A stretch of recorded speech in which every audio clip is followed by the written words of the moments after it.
What is up, my brothers from another mother? In this video, I'm going to go over the importance, the significance, and share some good examples as to why a prenuptial or a cohabitation agreement must be brought to the table, put into consideration if you choose to live with a woman, especially a woman with kids from a prior marriage, if you have kids from a prior marriage.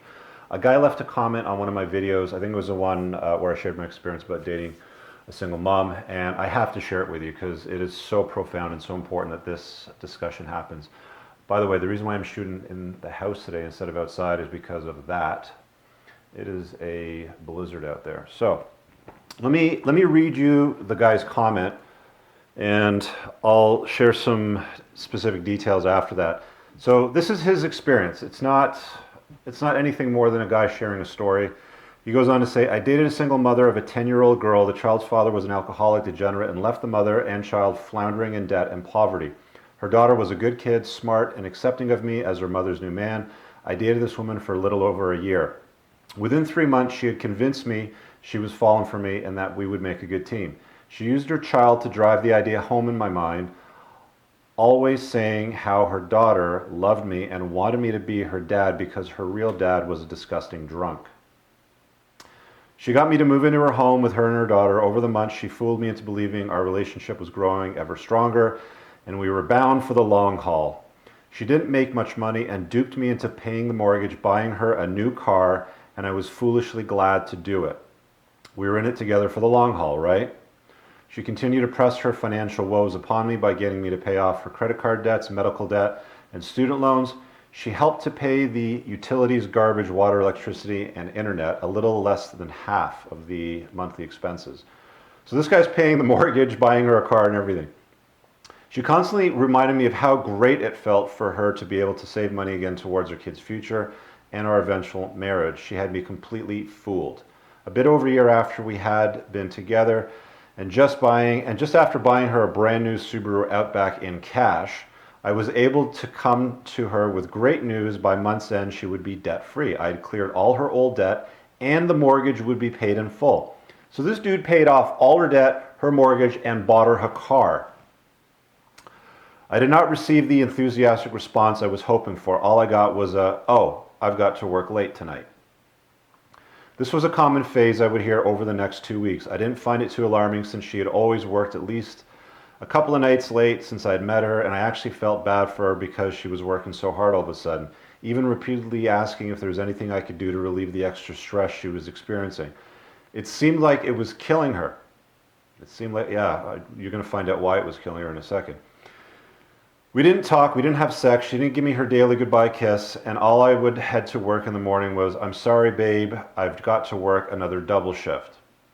After a little more than 2 weeks of this, I came home one afternoon to a door with different locks on them and a note stuck on a suitcase by the doorstep. The note read, I'm sorry things didn't work out, don't come back, I have a restraining order. I was floored. I tried for days to call her, and she even went as far to try to get me arrested for texting and calling. She finally agreed to meet me at a coffee shop. I was amazed at the Jekyll and Hyde she had pulled on me. The loving, we're in this forever woman I knew became I used you to pay for my shit while I fucked my ex-husband behind your back.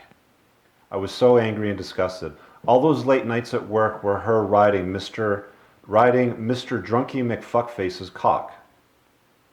I spent the next 3 years fighting to get something back from all this, and all I received was a little over $3,000. The total amount that she had pawned my belongings for. Belongings that included thousands of designer suits, several watches, tens of thousands of too much more to list here. Despite having receipts to prove that I bought and owned all of my belongings, I only got a settlement of $3 grand. Her asshole ex even had the balls to wear one of my designer suits to one of the hearings. Needless to say to all you single men out there, don't be a dumb shit like me, do not date single mothers. Now obviously, this isn't par for the course.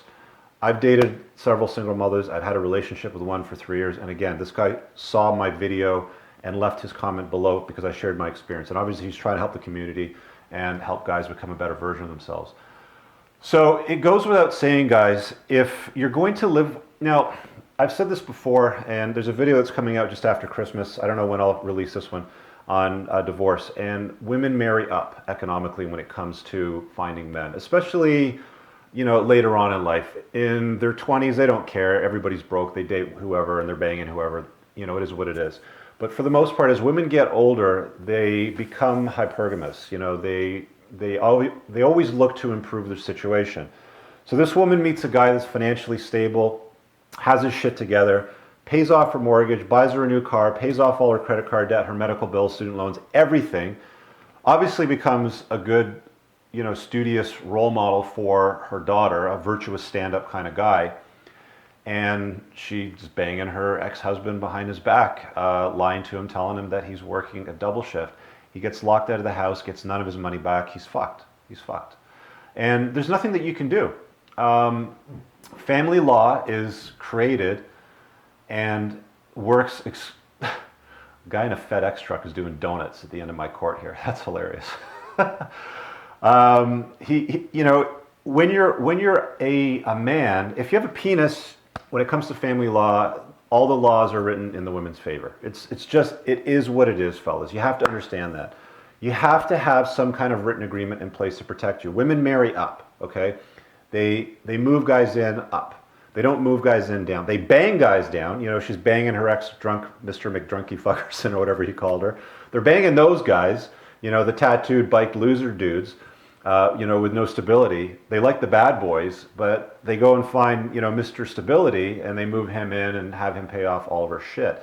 Which is why you have to have either a cohabitation agreement if you're living with a woman for a longer period of time, and you're significantly more financially stable than she is. I'm not talking about this. I'm talking about like this shit, okay? I'm talking like you've got way more money and she brings not much to the table at all. And that's the reality of the world that we live in, guys. Guys work riskier jobs. We get paid more money. Women a lot of the times will argue, oh, we want to get paid equally and all that. Well, they don't do the kinds of jobs and the things that men do. They don't work the extra, the more difficult jobs. I believe the acronym is STEM, so science, technology, engineering, and maths. Those are the types of jobs that you can get that will pay you well over $100,000 a year when you advance through your career. Women choose jobs like, care providers, nurses, dental hygienists, teachers, things like that. They're a lot safer. They give them a lot more flexibility in their time, but they don't make nearly as much as guys. So this is why you got to protect your ass. Okay, it's just a reality of life, fellas. It's a difficult conversation to have, but if a woman has a problem with you having that conversation, if they turtle up when you bring that conversation to the table, it's a bad sign. If they're not going to be with you because you want them to sign a piece of paper that says, if shit doesn't work out, I get my stuff and I can leave fairly, then you're with the wrong person. They're only with you for enrichment. They're only with you for what's in your bank account. They're not with you for you. They're not with you for you and your virtues, the stuff that you bring to the table. They want you, plus they want all of your money, because they know that the family law system and the court system protects them. Now, that could have been a hell of a lot worse for that guy. He could have been taken to court and forced to pay child support, depending on where he lives in the world. He could have been, in Canada, it's happened quite a few times. I've read case law on it, where a guy is living with a woman with a child that's not theirs, and after a certain period of time, things don't work out, let's say in a year in this case, she could literally take him to court and sue him for child support, even though it's not his kid, because all that they have to do is go to court and say, well, my daughter looked upon him as her father, as a caregiver, and he paid the mortgage, and he bought food, and da-da-da-da-da-da. And the courts would likely award her with a child support payment order. And it could even be worse. He might even have to pay alimony to support her, depending on what her income status is. But she really took him for a ride. So I've had a similar experience dating a single mom where, within about a year, I had the conversation because we were talking about living together. We really dug each other's vibe. And I said, look, one of the things that we'd have to talk about is having some kind of signed agreement if we were to ever live together that would take care of the way the assets would be handled if things didn't work out. And she lost her shit, okay? She was obviously in it for more than just me. She was in it for the economics of what I brought to the table. And we obviously never lived together, because what ended up happening was any conversations after that came about cohabitating and blending our children and our families would have never happened, because I already laid it on the line. And I basically said, look, if this is something that you're thinking about in the future, you have to understand you're going to have to sign a piece of paper that protects my assets, because I want my assets going to my kid. If anything ever happens, I don't want them going to somebody else's children. They've got a father, he can take care of them. That's his responsibility, not mine. You know, when you blend families, you of course have to surrender to the fact that you're going to be family unit, you're going to take care of them and do things together. You're going to pay for dinners and, you know, trips from time to time. But unjust enrichment, where a woman has a guy pay off her mortgage, pay off all her debt, her student loans, her credit card, and buy her a new car in cash, and then changes the locks on the dude while she's fucking her ex-husband, and he shows up in court wearing his fucking suits. That's how bad it can get, dudes. Okay, so protect your ass. Talk to a lawyer before you live with a woman, and make sure you have a cohabitation agreement, a prenuptial agreement, or whatever type of agreement it is that's suitable for your living conditions. If you're way up here economically and she's down here, what's going to end up happening is, as time passes, you saw what happened with this dude, so it can get really bad. So protect your ass. It ain't worth it. It really ain't worth it. I know a lot of guys are going MGTOW nowadays, and there's a lot of reason behind it.